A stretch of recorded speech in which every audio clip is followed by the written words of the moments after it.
Hi, welcome to the Ayurveda for Life. I'm your host, Nadya, and this is a series of interviews with Ayurvedic practitioners, yoga instructors, and just really amazing people that share with us tips on healthy living, cooking, and yoga. And today we have a very special guest who is calling in from Kauai. Myra Lewin is the founder of Halipuli Ayurveda and Yoga, and she lives in Hawaii. She's an Ayurvedic practitioner since 1999 and a yoga teacher trainer.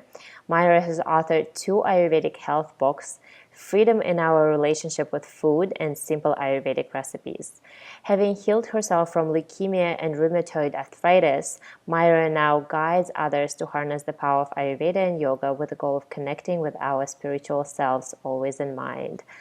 Thank you, Myra, for being with us today. It's such a pleasure to have you. Thanks. It's very good to be here. So we're going to talk today a little bit about Ayurveda, touch upon some aspects of food addiction and our relationship with food. But before we get to that, let's get a little bit personal and tell us a story. What brought you to Ayurveda? What brought me to Ayurveda was stiff joints. I had started practicing yoga and digestive problems and just not feeling like I could feel as good as I possibly could. And so I really was suffering with stiff joints and trying to practice yoga, asana, or postures. And then my teacher told me about it. And then I couldn't get near it for almost 6 years. And then I was in India, and my friends started to tell me that, but if you'll have ghee and if you'll learn more about eating in an Ayurvedic way, that you won't have all that stiffness. And they were right. I tried it and it worked. So that's how I came to it. And it's been a continually progressing and growing thing in me, and meaning that it's such a vast tradition. And I really learn new things almost every day, it seems. That's really cool. What is Ayurveda for you, and how do you see it fit into the Western lifestyle? Well, what it really has become for me is a foundation for living. It's helped to bring sanity back into my living. Mm-hmm. You know, it's so easy to get caught up in the speed of things and thinking that more and more and more is going to make it better. And what Ayurveda has done is remind me that, if I just come back to the cycle of nature, that then I'll feel well. And that has been my experience, to be in tune with the sun coming up and the sun going down and the cycle of the moon. And not in a big way, but just a very simple way.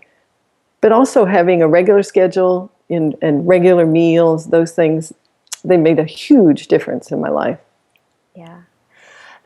Do you feel like it is possible for somebody who lives in a big city to follow a similar Ayurvedic lifestyle that you are following, being in Kauai and having an Ayurvedic retreat? So I think why I'm asking this question is I think a lot of people will be saying, well, it's easy to follow nature's cycles when it's your job and you live surrounded by nature. How do I do it when I'm surrounded by huge buildings and basically very few trees? Right. Well, I think with everything, and this is true with Ayurveda, it comes in degrees. And so you do just as much as you can. I do think it's possible for people to live better in the city. It's certainly not the same when you have that much population and intensity around you. However, when you have a regular schedule, when you have a regular balanced eating pattern and a good sleep pattern, just those things alone, and then it makes it easier to work with the intensity of the city. And then it's nice to be around trees and do things when you can, of course, yes. But what it does is it clears up your mind. It helps to balance the energies that operate in and around our bodies. And then that makes it easier to deal with anything that you come up against in life. Okay, great. So I think we're getting, again, back to a little bit more personal topic. What do you do on a day-to-day basis to support your body? And we're talking in terms of Ayurveda. Well, and I try to make sure that most everything I do is about Ayurveda, All because right. I had tried so many other things that just the approach of Ayurveda being holistic and recognizing that is what's made such a difference for me. So on a daily basis, I when I get up in the morning, I have a cup of water, sometimes with a little bit of lime or lemon in it. I also oil my body each morning, and I practice Vedic fire ceremonies as well. And those mantras that we chant also help to calm the mind, which helps my body. And additionally, I use Nadya, which is, medicated oil in the sinuses, and that helps me a lot because I tended to have dry sinuses. And and then I eat at regular times every day. And I remember, when I was a young person and I left my mother's house where the meals were always regular, and started being very irregular. And that was, to me, I thought that was freedom. And what it really was me weakening my digestion. And over time, then it became a problem for me, and I had significant digestive problems. So having those regular meal times, sometimes I have a little ginger appetizer, just a little bit of chopped ginger and a pinch of mineral salt and a couple of drops of lime before a meal, and that helps me digest. Okay, that's really great. And now we're going back a little bit more to your books and some of the wisdom in the books. A lot of people know what they should be doing to be healthy, or at least they know what they should be doing to be healthier in terms of eating vegetables and exercising more, but they're having really, really hard time letting go of self-abuse and bad habits, whether it's drinking or smoking or overworking or staying up really late or overeating. Why do you think it's so difficult to change these behaviors? Well, I think it's difficult to change these behaviors because we believe that things outside of us are going to make us happy. And I think we also have some confused ideas that represents freedom, that being able to do anything whenever I want. And there certainly can be freedom in that, but when we take away the balancing things that we need for our body and mind, then it's problematic. The mind becomes very attached. The body becomes addicted as well. The physical body can change very quickly. That addiction can be removed usually in a matter of days for most things. But the mind is still very attached. So it is difficult. And there's also some disconnection between what we do in our lives and the results we get. And this is, I think, from our not being connected to our innermost self, or you might call it a spiritual connection. But that also is what supports us and helps us to try to make those changes. And a lot of us, I know it was for me, I had a difficult time being honest about my starting point, about where I was really, and how much it was something really a problem for me. And once I accepted that starting point, then I could move forward and really make changes. Yeah.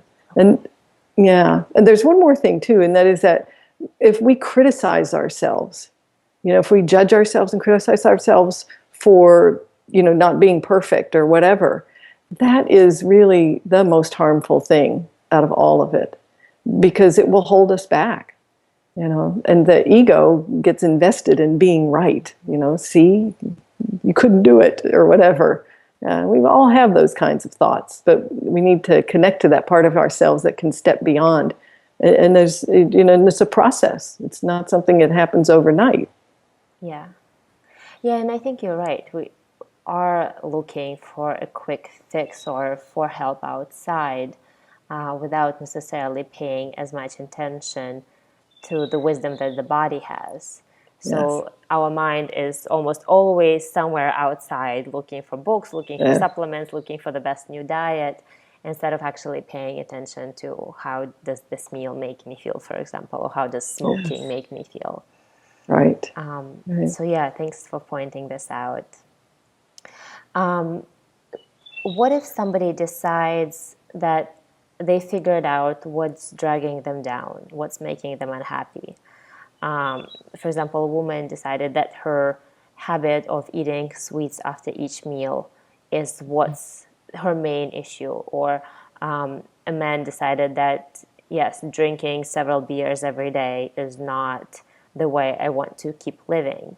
How do they go about creating a new habit that's supporting them towards a healthier lifestyle, towards feeling more energy, having better sleep, and in general, just more fulfilled life?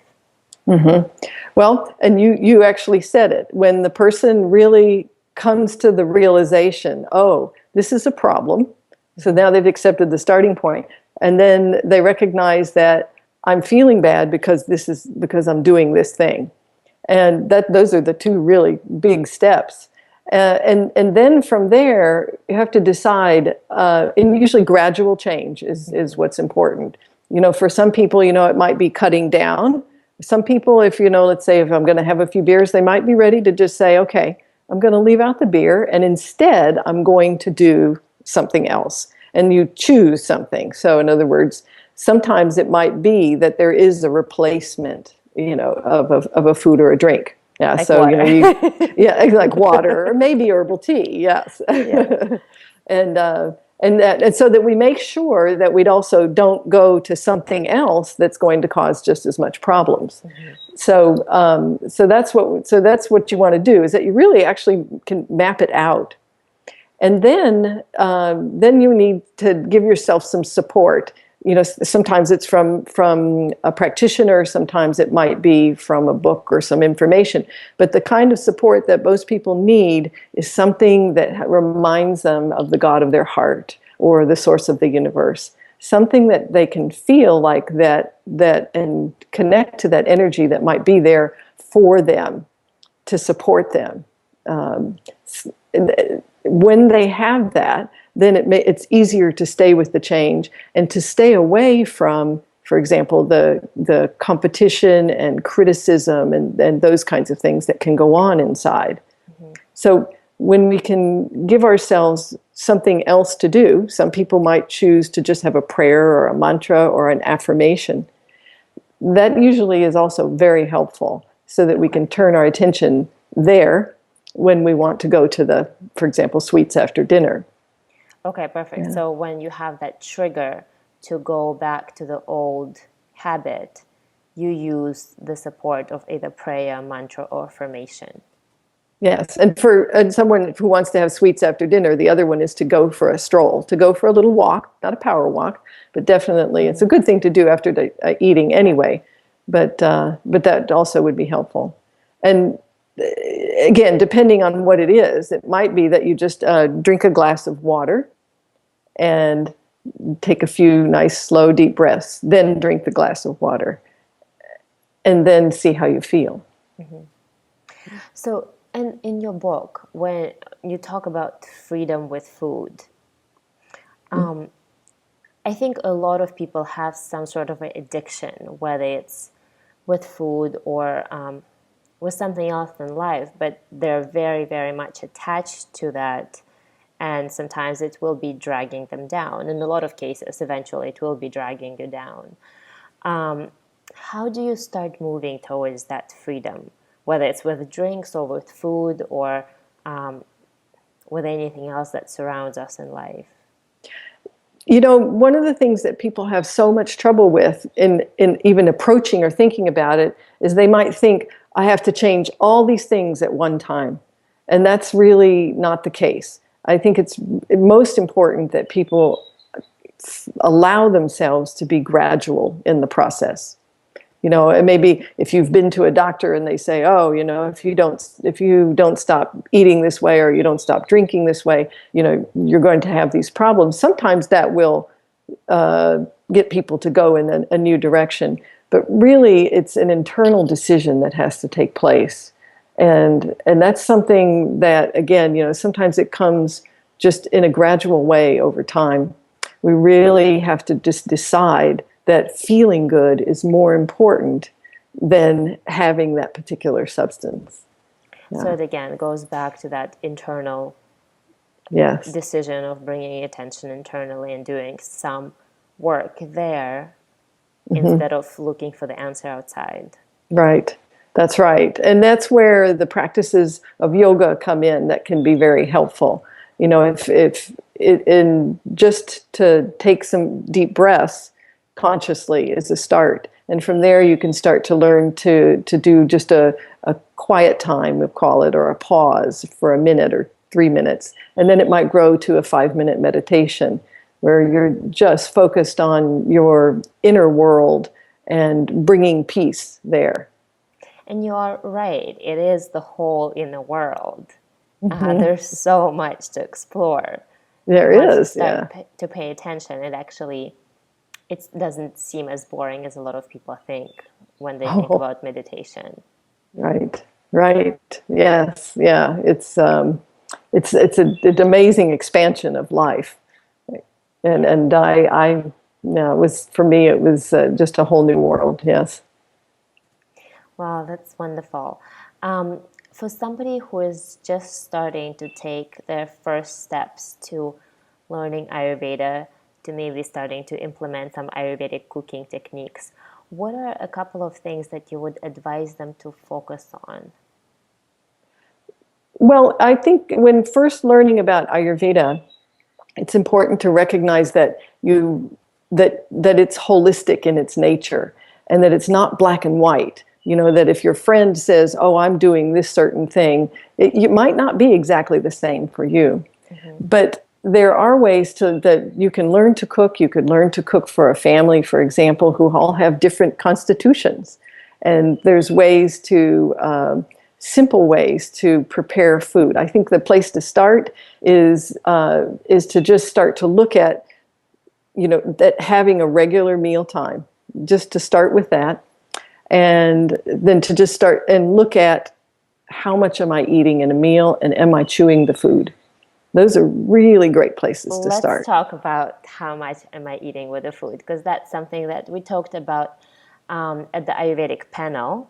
And you guys, if you haven't seen it, we're going to post the link below the video. It's a must-see, lots of incredible information. But Myra, you talk about a very interesting tool of paying attention to when you should be stopping eating. Let's talk about it now. So when would you tell people to stop eating? Yes. And for me, this was a very big thing for me because I was an overeater in the sense that I would eat at a mealtime, but I would overeat in every single meal. I would eat until I felt full or stuffed. And, in Ayurveda, it says, well, maybe it's about 1/3 liquid, 1/3 solids, 1/3 gases. And I don't know, I'm not very good at being able to tell that. And then there's also the saying that, that it's about what you can put in your 2 hands cupped out in front of you. And I'd say that's my experience with it. But then your body tells you if when you burp the first time, that you're finished. That's all you need to eat. And now there's some people who say, well, I don't burp. And so it's usually because you're a little wound up inside. I didn't burp at first either. And then there's some people who are burping all the time, and they said, I would never get to eat. Yeah. And so the person who's burping all the time there's undigested food in there. And so when you start putting food in, your body says, oh, this is all I can handle. It's really a beautiful tool. And so when you clean up the indigestion that's in there, then you'll be able to eat more. And so it'll be longer before the burp comes. And you don't have to go all the way to the burp either. There's sometimes, if you're a very relaxed person inside, you might find that, oh, okay, I'm finished eating. And that's fine. And then you'll move around a little bit and then the burp will come. It's just like the baby, when we burp the baby, Yeah. Yeah, I think it is an incredible tool, and it makes you so much more mindful because mentally you just become aware and kind of looking, okay, where's the burp? Should I slow down? Yeah, I need to eat yeah. more. Right. So I think it is an incredible tool. To just a note for people who will be in a second group for people who burp a lot or who burp just after a few bites of food. If there is that fear of like, I'm just gonna starve, starve to death if I stop eating at the burp. Is there something that you could say to make them feel safe, to like Okay. make them feel certain that the body will readjust? Yes, again, it's a gradual process. And so when you start into this, then you want to realize that for some people, it's going to be maybe 2 days. And then for some people, it might take a little bit longer. I have had a person that took 2 weeks. And so she was concerned because she wasn't getting to eat enough and she was losing some weight and a small person anyway. But then it evened itself out. It's not a problem. So you can make sure that that you don't, overdrink in liquids and things like that to try to compensate for it. But guaranteed, it will get better if you just go through that gradual process of, and then if you have an experience where you do go past the burp, you'll start to see the results of that. You won't have as much energy and you'll feel a little bit not quite right. Yeah. Okay, that's a great tool. And I heard an important thing that I want to explore a little bit more in your last sentence is don't overdrink. Yeah. Let's touch upon this because I think there's, not with everyone, but there is this idea of the amount of water that we should be drinking. And when people talk about it, there's no really a guideline like drink first thing in the morning or drink before a meal. So for a lot of people, drinking water is kind of just like a must-do thing, a check mark. And maybe somebody will just gulp a whole bottle of water all at once after a meal. Ooh. Ooh, exactly. Yes. So, What happens if we drink too much liquid all at once? well, what happens is you've heard the expression, it goes straight through you. And it really actually becomes quite stressful for the kidneys if we drink too much water at once and we don't absorb it. So it's really not going to help hydrate you as well. So, I think a good guideline is about a half a cup or about 4 ounces at one time. And then you just spread that out through the day. When you drink too much water, it stresses the kidneys. It increases the vata dosha and it makes you fearful. And so it's really important not to overdrink. Sometimes I have clients and they say, "Oh, yes, I drink a gallon of water a day, but I'm having anxiety." And that's, there's some connection there. So, somewhere in the 4 to 6 glasses a day is works for most people. There could be exceptions, in either direction. Yeah. So basically, carry a thermos, drink little sips throughout the day. Yes. Yeah. Before we finish up, as a Banyan Botanicals ambassador, what are your 1 to 3 favorite products? Something that you love or that you would recommend to people? Okay. Yes, I think that the healthy hair oil is really nice. Yeah, and the breast balm is also a very nice one. It's a nice way to get shatavari into the system as well as to rejuvenate the breast tissue. Let's see, what would be another one? And then all of the herbs are wonderful. I use them for my clients and for myself. And so the tablets and the formulas are really great. They're an easy way to be able to let the herbs give you good support. Okay, great. Well, that's really helpful. Thank you so much for being with us. If people want to find out more about your work, where can they find you? They can find out from halepule.com, HALEPU.com. MyraLe.com. And we have all kinds of information there. We have a newsletter that comes out regularly with lots of free information. And we have an online video course there in Ayurveda for getting started that's also available. Okay, great. Thank you so much, Myra. Thank you. Namaste. Bye. Make sure, guys, to sign up for the series and watch all other amazing interviews that we have on the channel. Bye.